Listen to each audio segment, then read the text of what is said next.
Oh, goodness. It's gonna be like that. How much more people? Okay, now we have somebody, now we got somebody really got the dirt on. Oh, Mike Ronson? Come on out here.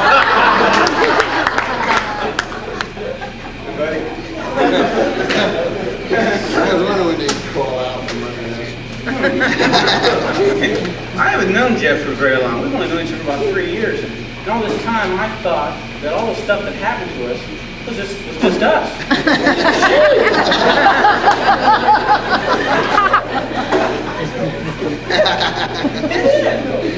we haven't known each other very long. About 3 years ago, we were sort of thrown together, brought together by God, on a ski trip. We were going to go on a bus. There were several youth groups gathered together. I was attending at Clearwater at the time, and he brought a group from Tarpon. We got on a bus, and we were going to travel to West Virginia to go skiing. We were travel through the night. Everything was fun. Everything was going. The Ethingtons were there too. Remember the trip? Everything was going well until the bus driver from you know where. Remember Jack? I remember Jack. Well, Jeff and I didn't know each other well enough at the beginning of the trip, but Jack didn't instill a great deal of confidence in his driving. So we didn't want to be overreact here and cause alarm to the rest of the passengers on the bus, so we just kind of kept an eye on him. And throughout the trip, some things happened that were just bizarre. He met his girlfriend on the highway along the way, and it just didn't sit well. And then on the way home, he's supposed to sleep during the day while we ski during the night. We all get on the bus, we sleep through the night, and he drives away, all refreshed. Jack spent the day in a ski lodge. We didn't realize this until we got there that day, that Jack was awake. So Jeff, as perceptive as he is with all this specialized training that he's received in the youth industry, he said, Mike, I think we need to sit up front with Jack and keep him awake. Because Jack told us that he said, no problem, because I've got my red hots here, and that's what I use to stay awake. I eat red hots all night. So we sat up in the front seat all night long, keeping Jack awake, making sure that he didn't take any wrong turns, because I forgot that Jack didn't bring a map either.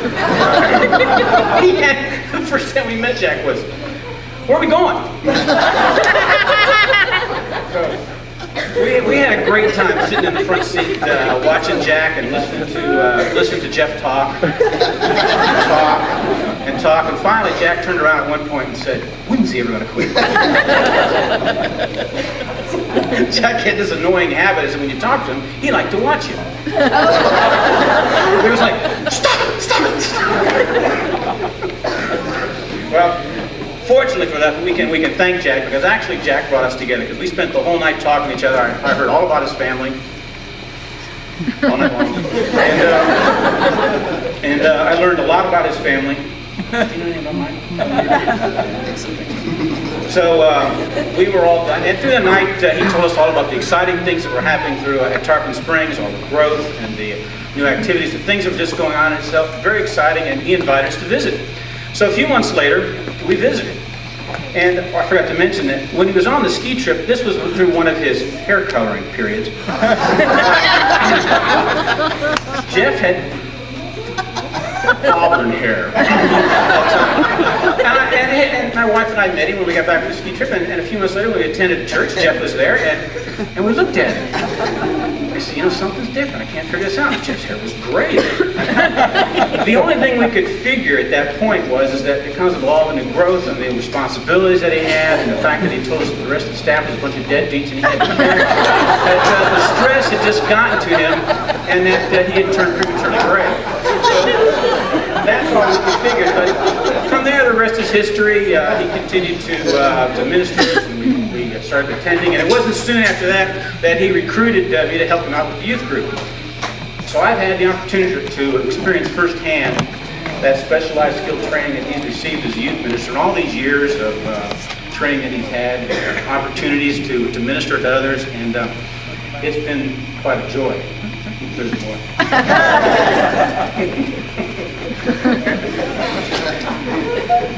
You have any money? We've attended numerous overnighters, road trips, youth events, and you can only imagine some of the things that have happened, the things that have gone right, and the things that have gone wrong. And, we learn from our mistakes, and those things, like like, he's learned how to prepare for things. Our CIY trips have been quite an experience. One of the things that we've always been concerned about is the condition of the vans, because we're going to travel a great distance, and we're carrying precious cargo. And so I asked, were the vans serviced? Oh yeah, the vans were serviced, no problem. We had no problem. We changed all the tires and checked them out. So the first year, we're not far from home, and sure enough, Jeff is calmly sleeping in the side of the passenger, because I love a driving. And all of a sudden the van starts, and it wakes him up and he's yelling at me, "What are you doing?" I don't know. There's something wrong. So we pull over and we're in the middle of nowhere. And fortunately God was looking over us, and we pulled over at an exit where there was a nice older gentleman, and he changed our tire, fixed the problem, and we were back on the road. So that's a small event compared to the next year. The next year, same question, we're packing up. "Jeff, have the van's been serviced?" "Yeah." They tell me everything's fine. They looked over head to toe, everything's fine. Okay. So we're going through the mountains of Tennessee, and all of a sudden Jeff pulls over. He said, "Mike, come here." He says, "I need you to drive this van. I think there's something wrong with the brakes." Okay.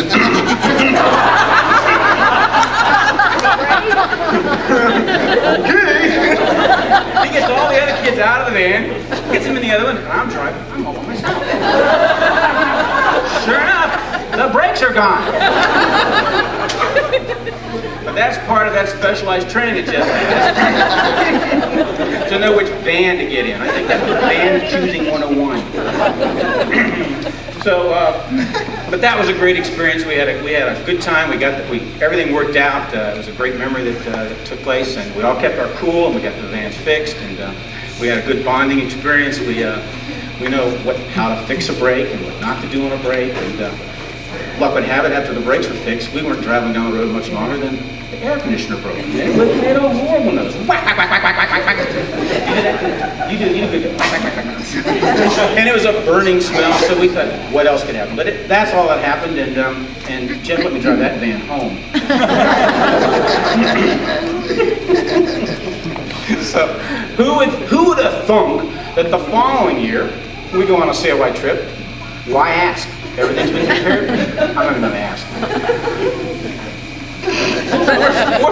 He says, "This time I'm fully prepared. I have got radios. So if anything goes wrong, we can talk to each other. You just call me if anything goes wrong. If I get lost, we get separated, we just call each other. We test them out. We had the radios. No problem." And we're traveling on the road. Jeff's leading the way. Boom! One of the tires blows out. Ooh! "Jeff, got a blowout. Jeff, got a blowout." I'm pulling over. Jeff's still going. "Jeff, got a blowout. Jeff, got a blowout." "Jeff. Hi, Jeff."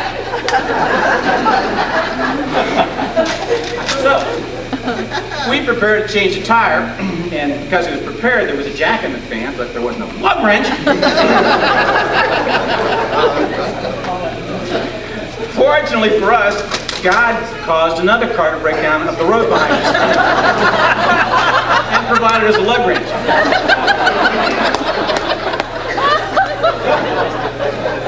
By the time Jeff got back, we had borrowed the lug wrench, changed the tire, taken the car back down, and Jeff pulls up. "So what's going on?" Nothing. So the kids had to go to the bathroom. So we moved on. What happened next? We had another blowout. We weren't 4 hours up the road again. We had another blowout. The gentleman would carry one spare. We had no spare. It's part of Jeff's preparedness training. Who'd have thunk? So we spent several hours in Valdosta looking for a tire, and we finally rented a new trailer and had the whole trailer towed, and we finally made it to CIY. We had a great trip, and bought new tires. We bought 2 new tires. 2 new tires this time, because we were not going to be unprepared. Who'd have thunk? We had another blowout. It's a good thing we bought 2. So that was a great trip. So now that we're all home, we're all safe, and that's a fine time. So I've learned all of this preparedness training, and the fact that it's fully organized, and we share a lot on these trips. We share things together. Well, we share a lot more than what you could probably imagine, but one of the following CLYs we were on. It was towards the end of the week, and you don't take a whole lot of clothes, and I was down to the end of my clean clothes. I had no clothes left, and I went in to get dressed for worship, and I had no pants. I thought, oh, kids would come in here and ransack my pants. So I pulled a dirty one out of the sack, and I got the wrinkles out of it, and I went on to worship. Anyway, nothing was said, and we got back to the room that night, we're sharing about the night, and I'm going, you know what happened to me? He says, I can't find any of my pants. Jeff had this look on his face. He stood up, and his pants were like this. He had no pants on. Well, fortunately for me, that I wear briefs and he wears boxers, or we'd have enough.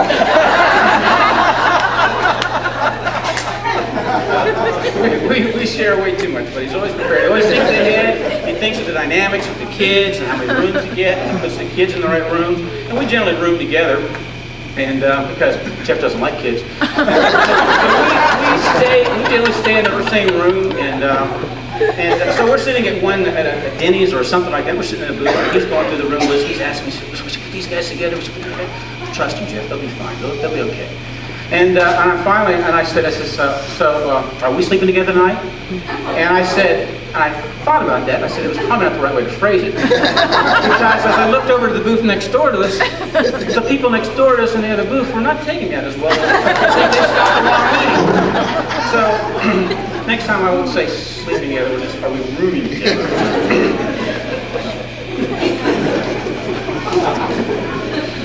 My bad. So, anyway, even with all that, we've shared fun times, and we shared a lot of sad times, and Jeff's a good friend. He's been there for my family this year. He's been taking time out of his schedule with his family to visit us at the hospital, to pray for us, to give blood, which is a laborious process.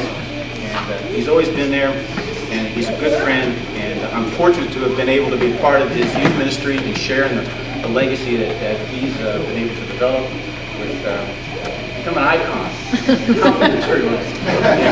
in the youth ministries, and all the people that he's ministered to, and I'm fortunate to be a part of that, and the only man that I've ever slept with.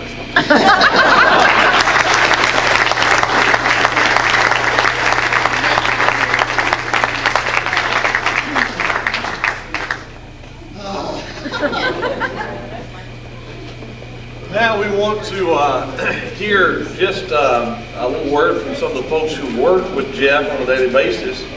Don has said he's going to make his remarks brief. So you may want to roll out your sleeping bag. Don is going to come share, and then Brother David is going to come down and share just a word here for us. I've waited for this for a long time. You know, I arrived on the scene just a little less than 5 years ago, and Jeff was already preparing for his 40th birthday. He was worried about the aging process. I'm too old to be a youth minister, he said, at 35 or 36. And he started that preparation through a variety of hairstyles. You know, a lot of times as we age, we do different things. We change our hair color. Yes, we do. Yes. Some of us do it professionally. Some of us do it 50% off.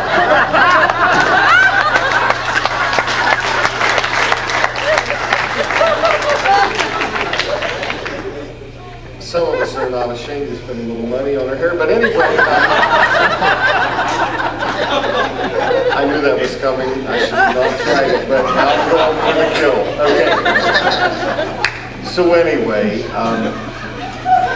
I'll get my train of thought back. Don't worry. The staff was a lot smaller when I arrived here. There were only 3 full-time people on the staff, and I'll never forget the day that I stuck my foot in my mouth, and I really did. And I didn't realize that I had done it, because I did it out of sincere concern and love for Jeff. But we were sitting in an elders meeting in the conference room, and there were about 6 or 8 elders there at the time, and Rob and Jeff and I, and just out of the blue, I looked at Jeff and I said, Jeff, are you coloring your hair? This is in front of all the elders. And it just turns glowing red. Of course, that was the green hair dye, so it was a little more obvious.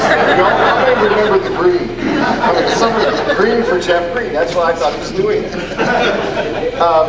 But I tell you, even though the aging process was starting then, it was most evident 2 years ago. Jeff may not remember this, but many people do, especially those involved in our first Christmas pageant in 1995. You see, Jeff was very excited because he had a lead role back then. Some of you might remember that lead role that Jeff had, and he worked diligently. He was so proud that he had those lines learned early, and he was the first one. He was ready, way ahead of everyone else. And he was so excited when we got to the dress rehearsal. And we had these new toys at the time, and they were quite expensive. And we'd ask you to help us buy those toys, and they're called wireless microphones.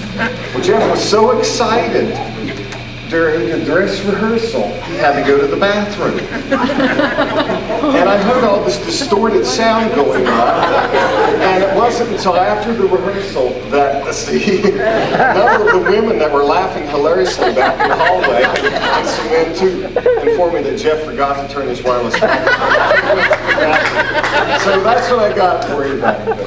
Welcome to the 40s.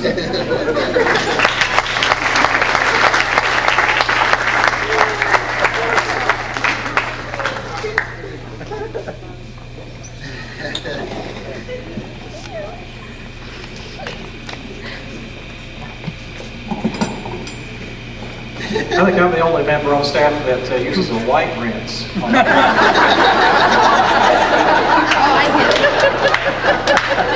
don't know what everybody's upset about, really. I can say several things, Jeff. 50 is a lot more fun, so you've got a whole bunch to look forward to. Secondly, when I don't eat every 4 or 5 hours, my blood sugar gets real low, so I'm going to make this short.